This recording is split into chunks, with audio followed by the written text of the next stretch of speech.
欧洲滑雪一个冬天之后，我终于回到了英国的家。由于长时间没有住人，这边的后院早就乱成一团。我决定把后院好好打理一下。后院刚出来的地方，我准备在这个搭一个棚子，我准备建一个木头的这个 deck， 在外面待就会舒服很多。我一开始想买预制好的平台和顶棚，但无论如何也找不到完美契合尺寸的产品，于是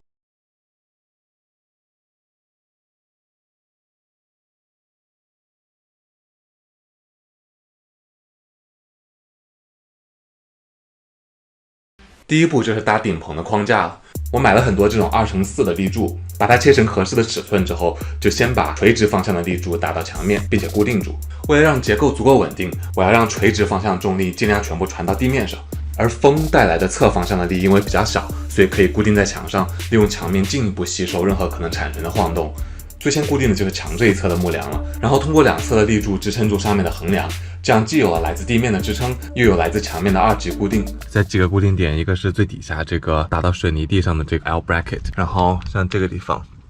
一个、两个，这2个点是用那种15厘米长的膨胀螺栓直接打到墙体里面的，那边同样的是这样的一个支柱。最上面呢，把这个架起来，这样它的大多数的承重还是通过两侧的这种支柱来实现。另外一侧2根的立柱就必须直接固定在水泥地上了。在这边和地面接触的地方用的是 L 型的金属脚架，和水泥地接触的这一端要先用 hammer drill 在水泥地上打孔，然后放上金属的膨胀螺丝，它的另一端和立柱接触就可以直接用螺丝固定住了。当4根立柱全部都固定好了之后，就需要在顶端用横梁把它们全部连接起来，形成一个整体。这样每个立柱和地面固定的节点都可以互相依靠，比任何单一的固定点都要牢固很多。但这个时候呢，还有最后一个问题，就是整体结构的连接处目前都是4边形，不太能承受侧方向上的力。为了让整体结构更加牢固，我在所有横梁的这种接触点处都增加了辅助梁，形成这样的三角形结构。搭好之后呢，我简单的测试了一下，还是非常稳定的，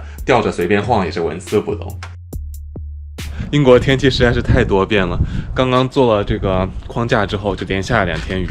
今天好不容易又赶到天晴了。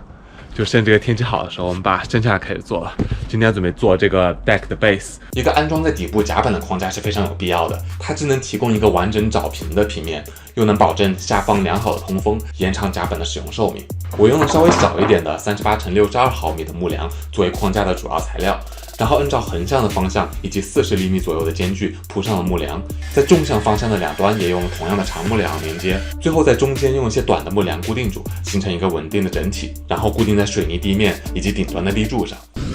这边的地下面不是很平啊，它这边会低一点，然后最靠这边会高一点，所以这个木头这个厚度就必须切掉一小截。在这个过程中，我明显的发现，由于地面的凹凸不平，木梁在很多地方和地面有了比较大的空隙。不过这也正是制作这样底部的框架的原因之一了。我在所有木梁和底部有比较大的空隙的地方，都填补上了额外的木头，作为额外的支撑和加固。这样木梁的上方就是一个基本水平的平面了。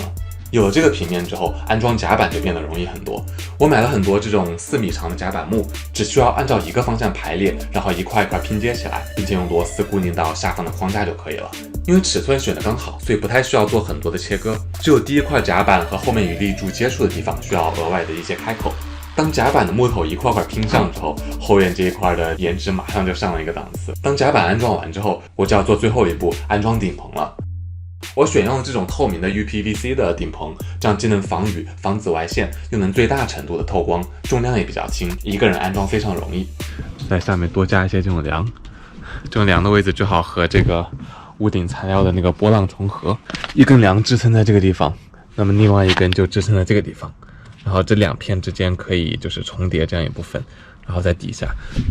就可以把它固定在屋顶这些梁上。这次我又买的是切割好的完美尺寸的这种顶棚板，每一个宽度都是70厘米。我按照同样的宽度打好横梁作为顶棚的支撑。由于之前框架已经做好了，增加横梁就变得非常容易。在靠墙的这一端，我用了常见的金属托梁支架作为固定，而在另外一端，因为要搭在横梁的上方，我在木梁上切出一个20毫米深的凹槽，这样就可以完美的卡在靠外的横梁上了。之后只需要用长螺丝做第2级的加固，就可以得到稳定的横梁了。有了这些横梁之后，我把顶棚一片片铺到横梁上方，然后从顶部用螺丝固定住。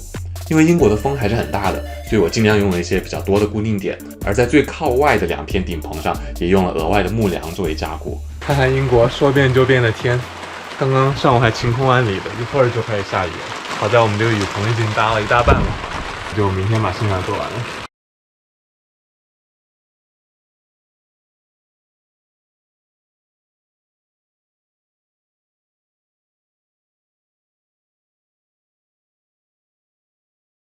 我们的 deck 装完了，跟之前有非常大的变化。准备在上面再放一些椅子呀、家具呀，以后就可以躺在这个地方，舒舒服服的享受着英国难得的夏天。哇，太爽了！哦，这个新的 deck 好舒服。哦哟，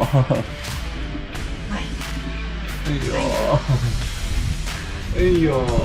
到此为止，我们后院的改造第一步就告一段落了。之后呢，我们还需要移除一部分后院的泥土，铺上石板，并且侧面用小石子做一条小路和花园。要知道效果如何，就看我们下期的视频吧。